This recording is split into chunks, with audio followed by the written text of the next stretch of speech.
नमस्कार दोस्तों, आप सब कैसे हैं। परीक्षा की तैयारी आप लोग बढ़िया से करते होंगे और आज आपके लिए संख्या पद्धति के विषय में हम बताने आए हैं। जो प्रश्नावली 1.1 से रिलेटेड है, यह हर एक के लिए ज़रूरी है, चाहे आप 9वीं कक्षा के छात्र हों, 10वीं कक्षा के छात्र हों, 8वीं की हों, 7वीं की हों, यानी हर बेसिकली मैथ के नॉलेज के लिए जरूरी है। तो पहला आज हम लोग जान लेंगे कि ये रियल नंबर है क्या।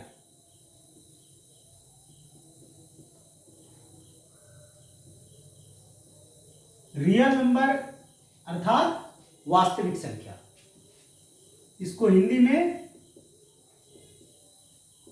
वास्तविक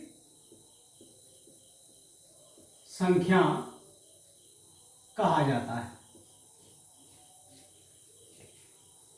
तो वैसी संख्या जिसमें परिमेय और अपरिमेय दोनों का संग्रह,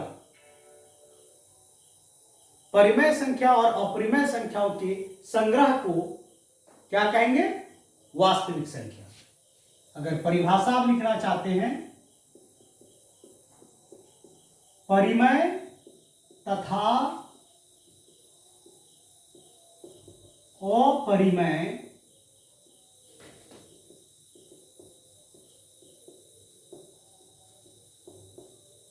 संख्याओं के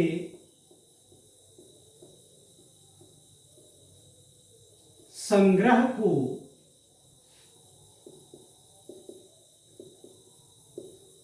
वास्तविक संख्या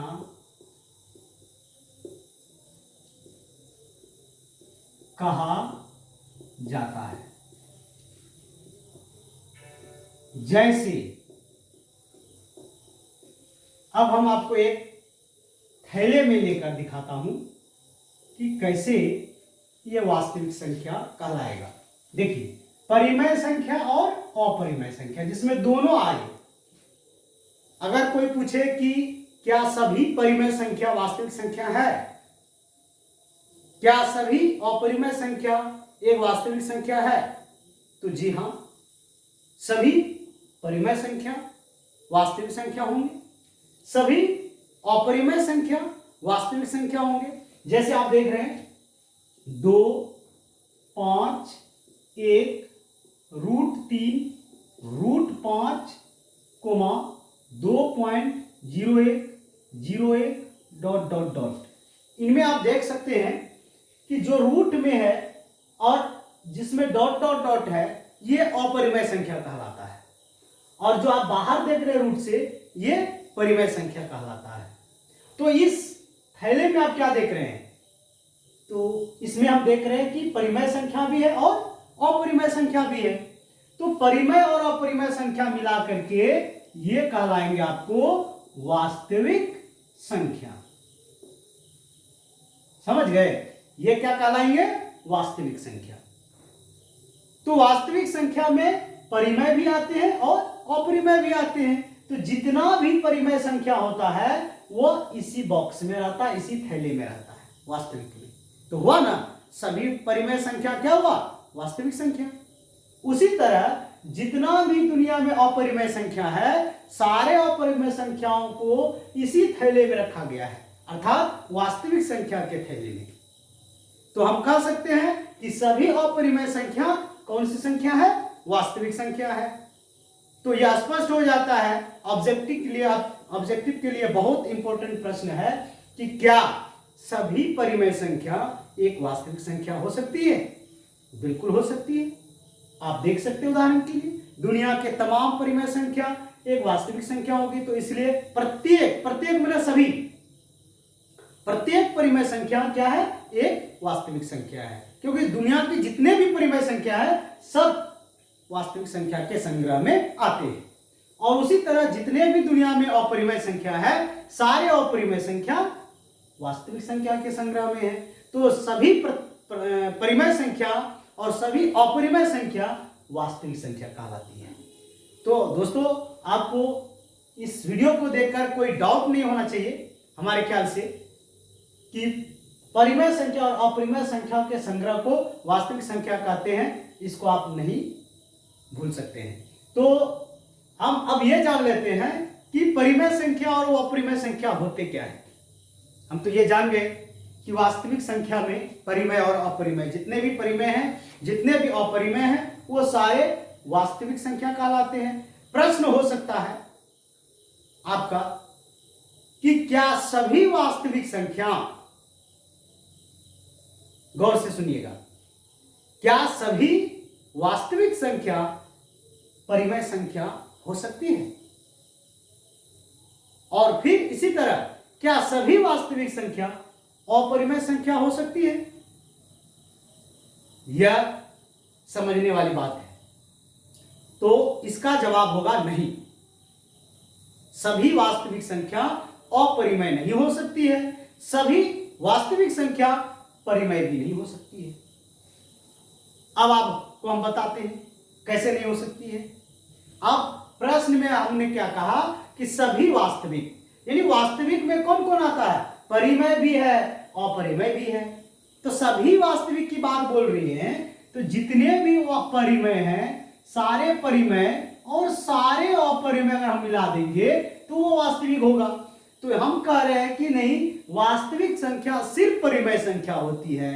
तो हम परिमेय में 5 देख रहे हैं, तो √5 कहां से आया? ये तो अपरिमेय संख्या है। तो हम कैसे कहेंगे कि सारे वास्तविक संख्या सिर्फ परिमेय होगा? इसीलिए सारे वास्तविक संख्या एक परिमेय संख्या नहीं हो सकता है, अपरिमेय भी होता है। हाँ, अगर ऐसा पूछा जाए कि कुछ वास्तविक संख्या परिमेय संख्या हो सकती है, तो बिल्कुल सही हो सकता है। कुछ में से कुछ परिमेय भी होता है।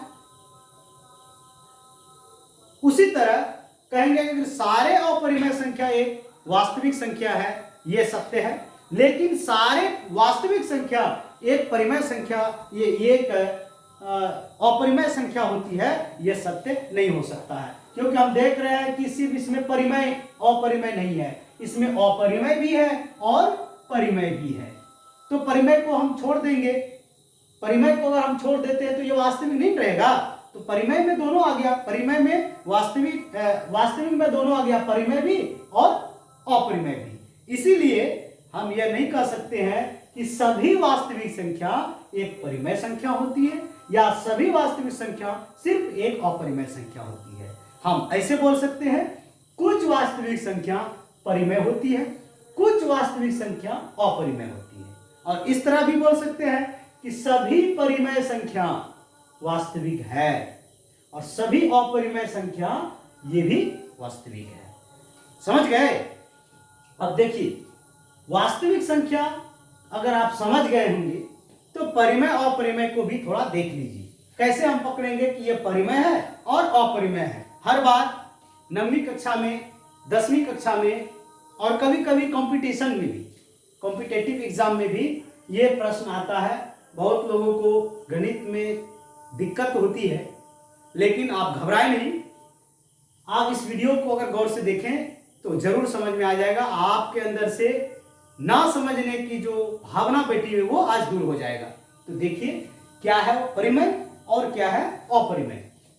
देखिए, जो संख्या हमारे रूट से बाहर आते हैं, चाहे वो कोई भी संख्या हो, शून्य ही क्यों ना हो, शून्य ही क्यों ना हो, तो भी ये परिमेय संख्या कहलाएंगे। अब ये भी बता देंगे आपको कि शून्य कैसे परिमेय है। 1 2 3 4 ... जितना भी हो, 1 लाख, 1 हजार, 5,000, 500, जितना हो जाए, ये सारी संख्या आपको परिमेय संख्या कहलाएंगे। अब परिमेय क्यों कहलाएंगे? क्योंकि इसे हम P/Q के रूप में लिख सकते हैं। P/Q का मतलब अंश बट्टे हर के रूप में लिख सकते हैं। P का मतलब हुआ अंश और Q का मतलब हुआ हर। अब देखिए, कहेंगे कि 0 कैसे परिमेय संख्या है? तो देखिए, हमने जो लिखा P/Q बराबर अंश बट्टे हर, यह परिमेय संख्या की परिभाषा है। परिमेय संख्या बराबर परिमेय का सूत्र होता है P/Q। अब देखिए, 0 को हम लेते हैं यहां पर 0। अब जीरो के नीचे हर में कुछ नहीं तो एक हम बैठा सकते हैं, क्योंकि इसका हिस्सेदार कौन है, अकेले है, एक आदमी है। यहां नीचे देने का मतलब ये हिस्सेदार हो गया। अगर यहां 2 देते हैं तो इस पर 2 आदमी हिस्सेदार हो गया। यहां कुछ नहीं होता है तो समझिए कि वो अकेले है, इस पर एक ही हिस्सा लग रहा है। तो आप 0 को 0/1 लिख सकते हैं। तो 0/1 लिखने का मतलब ये हो गया कि अंश जो हो गया आपके सामने वाला ऊपर का हो गया 0 और हर क्या हो गया आपका 1। तो हुआ ना, इसको हम p/q के रूप में लिख सके कि नहीं लिख सके, यही ना हुआ p का मान 0 और q का मान 1। जिस संख्या को हम p/q के रूप में लिख सकते हैं वही संख्या परिमेय संख्या कहलाती है। अदरवाइज आप कोई भी संख्या ले सकते हैं, अगर इस रूप में आप लिख सकते हैं उसको तो यह परिमेय संख्या है। अगर आप कहिएगा कि क्या रूट वाला संख्या भी लिख सकते हैं, क्या जो अनंत संख्या है या जिसका मान सीमित नहीं है अनंत है उसको भी परिमेय संख्या के रूप में लिख सकते हैं, तो नहीं। देखिए ये जो देख रहे हैं रूट के रूप में √2 हो या √5 हो या √7 हो या √3 हो, अगर इसमें जो संख्या अगर रूट में रहते हुए अगर वो बाहर आ जाए तो वो परिमेय संख्या हो जाएगा।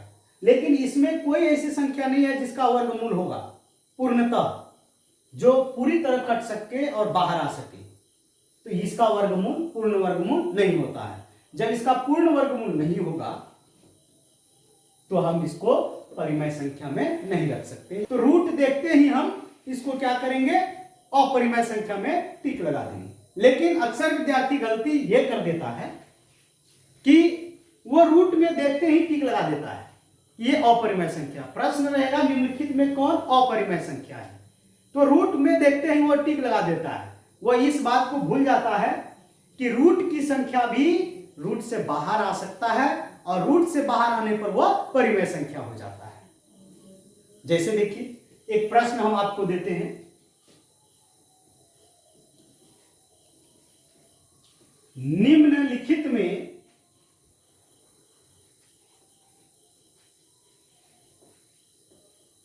से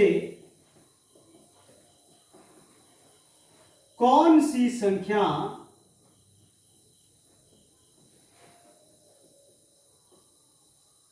अपरिमेय है।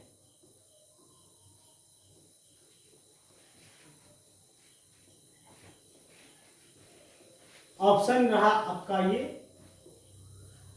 3/7, ऑप्शन बी √13/2√13, सी √5/8, डी इनमें कोई नहीं, इनमें कोई नहीं। अब बताइए इनमें कौन अपरिमेय है, आपको अपरिमेय संख्या चुनना है। तो आप देख सकते हैं कि जो रूट में रहता है वो परिमेय संख्या नहीं होता है, वो अपरिमेय संख्या होता है। यहां तो आपको दो रूट वाला संख्या दिखाई दे रहा है, एक बी वाला ऑप्शन में √13/2√13 और एक सी में √5/√8।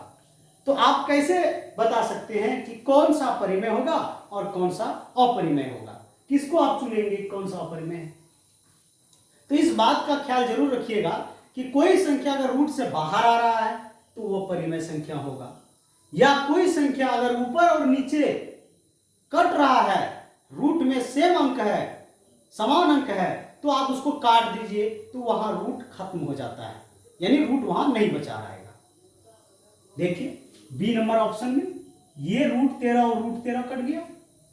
जब ये रूट कट गया तो आपका बच क्या गया, यहां बच गया 1/2 जो p/q के रूप में लिखा जा सकता है। ये हो गया आपको परिमेय। लेकिन हमारे पास सवाल में कह रहा है कि अपरिमेय संख्या कौन है, तो अब हम देखिए पहला ऑप्शन तो हो नहीं सकता है, इसमें रूट है ही नहीं। दूसरा ऑप्शन हो सकता था लेकिन ये आप देख रहे हैं कि ये कट रहा है, तो ये अब होगा ही परिमेय, अपरिमेय। ये तो हो गया परिमेय। अब तीसरा ऑप्शन में आप चलिए, इसमें क्या देख रहे हैं कि एक में रूट है बाकी में रूट नहीं। तो यहां पर सोचने की बात है कि ये रूट से बाहर नहीं आएगा, इसलिए ये अपरिमेय संख्या है। इस पर आप टिक लगाएंगे, ये आपका सही जवाब होगा। हाँ, अगर इसमें भी नीचे में रह जाता √5 तो आप इसको भी काट सकते थे, तो हमारे पास तो ऑप्शन क्या होता, तो यहां रह जाता इनमें कोई नहीं, ये सही आंसर हो जाता। तो अब आप समझ गए होंगे कि कौन परिमेय है कौन अपरिमेय है। एक सवाल इसी तरह आपसे पूछा जाएगा, ये हर बार 2 नंबर का प्रश्न आपके पास आपको पूछा जाएगा, हर एग्जाम में पूछा जाता है, मैट्रिक के हर साल में, हर शिफ्ट में। जैसे आपको अपरिमेय वाला पूछा गया, इसमें एक चीज और रह सकता है, कौन अपरिमेय नहीं है। अब अपरिमेय नहीं है इसका मतलब कि वो परिमेय है, तो आपको परिमेय चुनना है। तो इसी तरह का आपको थोड़ा सा प्रश्न को जो है उलझन के रूप में दे सकता है। तो और एक प्रश्न हो सकता है आपके लिए, जैसे पूछा जाएगा निम्नलिखित में कौन परिमेय संख्या है या कौन अपरिमेय संख्या नहीं है। चलिए दे देते हैं प्रश्न, निम्नलिखित में से कौन सी संख्या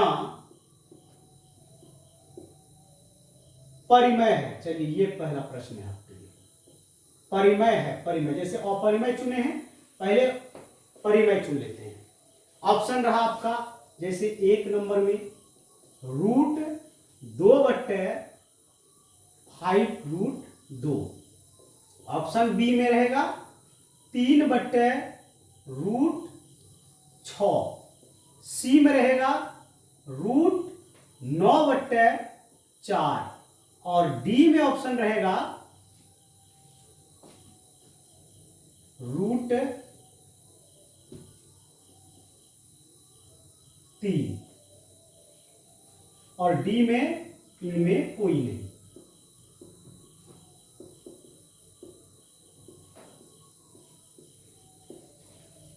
देखिए यह है कि निम्नलिखित में कौन से परिमेय संख्या है, तो हमें परिमेय संख्या चुनना है। तो परिमेय संख्या में हमने बताया था जिसे P/Q के रूप में लिख सकते हैं, जिसे रूट में नहीं लिख सकते हैं। तो यहां पर हम क्या देख रहे हैं, ये ऊपर में नीचे में जब सेम अंक और रूट में मिले तो हम इसको काट सकते हैं। तो बच क्या गया ऊपर में 1, ये कितना हो गया 1/5। देखिए भाई ये P/Q के रूप में है, अर्थात यही पहला ऑप्शन हो गया परिमेय संख्या का। तो अगर आप देखेंगे दूसरा वाला में 3 है, यहां 6 है, ये रूट में है और ये रूट से बाहर है, तो ये कट नहीं सकता है। तो रूट में 6 है वो बाहर भी नहीं निकल सकता है, तो ये अपरिमेय हो गया। इसको देखिए, ये 3 तिया 9, 3 तो बाहर आ जाएगा, 1 तो बाहर हो गया, लेकिन दूसरा क्या देख रहे हैं, ये रूट में ही रह जाता है, तो इसलिए ये भी परिमेय संख्या नहीं होगा। और चौथा ऑप्शन में इनमें कोई नहीं, क्या इनमें कोई नहीं है अपरिमेय? परिमेय, इसमें परिमेय है। अगर इनमें कोई नहीं रहता तो हम इसको मानते, लेकिन यहां पर हम क्या देख रहे हैं कि हमारे पास ऑप्शन है ए नंबर, इसीलिए ये हमारा सही आंसर हो जाएगा। तो दोस्तों कैसे लगा आज का वीडियो? अगर अच्छा लगा हो तो अपने दोस्तों में जरूर शेयर करेंगे।